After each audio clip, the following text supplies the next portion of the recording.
कंवारी ननद। अंजलि की उम्र लगभग 30 साल हो चुकी थी।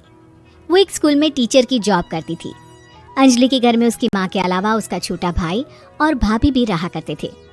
30 साल की उम्र होने के बाद भी अंजलि की अब तक शादी नहीं हुई थी। इस बात को लेकर अंजलि की माँ रुक्मिणी देवी काफी परेशान रहा करती थी।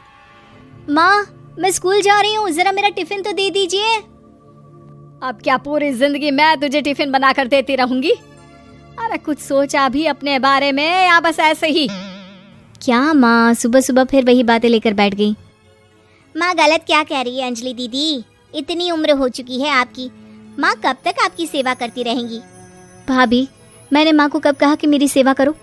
वैसे भी अपना टिफिन मैं खुद तैयार कर लेती हूँ, बस टेबल से उठाकर देने को ही तो कहा था। वैसे अंजलि दीदी, देखा जाए तो टिफिन उठाकर देने की उम्र तो आपकी है।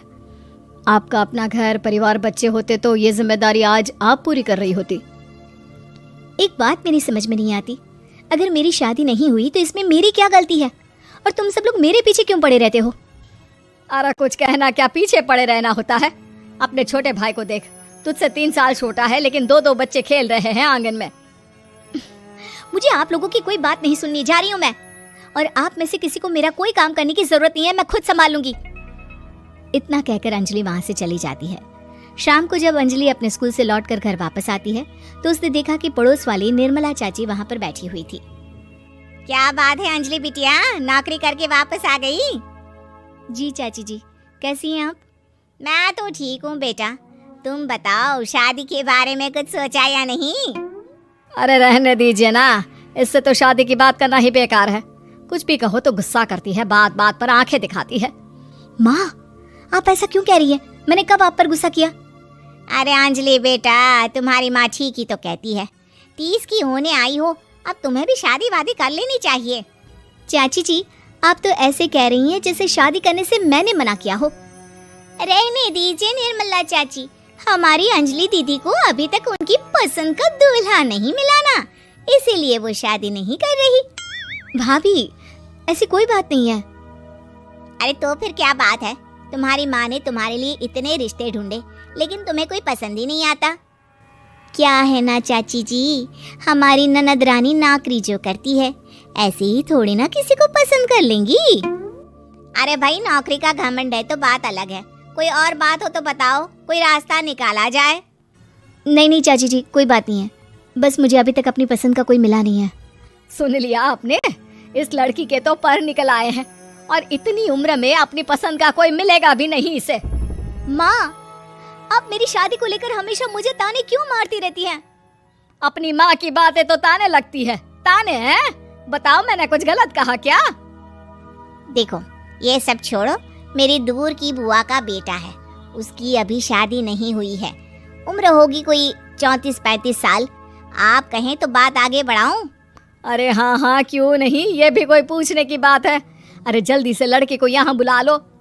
माँ, आप मुझसे पूछे बिना मेरी शादी की बात करने जा रही हैं और मेरी उम्र 30 भी पूरी नहीं हुई है।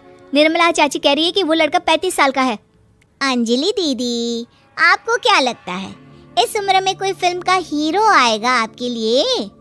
देखिए, अब पसंद और नापसंद की बात तो रहने दीजिए, पसंद करने की उम्र तो आपकी निकल चुकी, अब तो जो भी मिले उसी से शादी कर लीजिए, इसी में भलाई है। तेरी भाभी बिल्कुल ठीक कह रही है, अब जैसा रिश्ता मिले उसके लिए हाँ कर देना ताकि हम भी गंगा नहाए। ठीक है, चलिए मैं उस लड़के को कहती हूँ, वो कल ही अंजलि को देखने आ जाएगा। अगले दिन निर्मला चाची के दूर का रिश्तेदार अंजलि को देखने उसके घर आता है। उसका नाम था अजय।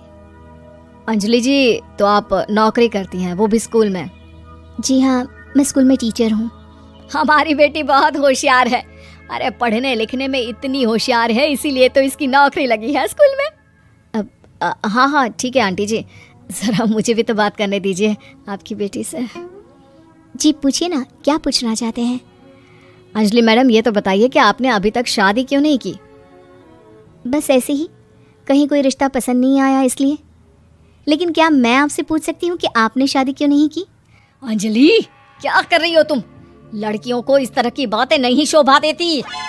रहने दीजिए आंटी जी, आपकी बेटी काफ़ी पढ़ी लिखी है, मैं उनके सवाल का जवाब दे ही देता हूँ। वो क्या है ना, मुझे भी अभी तक अपनी पसंद की कोई लड़की नहीं मिली। अच्छा अच्छा, कोई बात नहीं। वैसे आपकी तनख्वाह कितनी है, कितना कमा लेती हैं महीने का? जी यही कोई 25,000 महीने। बस 25,000? इतने से क्या होता है? इतने से तो आजकल घर भी नहीं चलता। आपके कहने का क्या मतलब है? अरे मैं तो ये सोच कर आया था कि नौकरी वाली लड़की है, आराम से 40,000 कमाती होगी। माफ कीजिएगा, आपका और मेरा रिश्ता नहीं हो सकता। जी कोई बात नहीं, मुझे भी आपके साथ शादी करने में कोई इंटरेस्ट नहीं है। अंजलि, किस तरह की बात कर रही हो? घर आए रिश्ते को ठुकरा रही हो तुम। दीदी अब इस उम्र में आपको इतनी अकड़ नहीं दिखानी चाहिए। अच्छा खासा रिश्ता हाथ से निकल गया, कहीं ऐसा ना हो कि जिंदगी भर कुंवारी ही रह जाओ आप। कुछ दिन और ऐसे ही निकल जाते हैं और अंजलि की शादी कभी नहीं होती। अंजलि के परिवार वाले बिंदास उसे ताने मारते रहते हैं, लेकिन अंजलि एक बड़ी नौकरी की तैयारी करती है और उसमें सिलेक्ट होने के बाद अंजलि को एक बहुत बड़ी नौकरी मिल जाती है। अब तो दीदी के नखरे और भी ज्यादा बढ़ जाएंगे भाई, अब तो इतनी बड़ी नौकरी जो लगी है, अब इनकी शादी होने से रही। माँ, मुझे नौकरी के लिए दूसरे शहर जाना पड़ेगा। आप जानती हैं ये बहुत बड़ी जॉब है और इसमें पैसे भी बहुत ज़्यादा मिलेंगे। अच्छा, कितने पैसे मिलेंगे बेटा? माँ मुझे हर महीने 90,000 सैलरी मिलेगी। क्या? अरे वाह वाह, ये तो बहुत अच्छी बात है। लेकिन फायदा क्या? कितने भी पैसे मिले, शादी तो हुई नहीं ना तुम्हारी।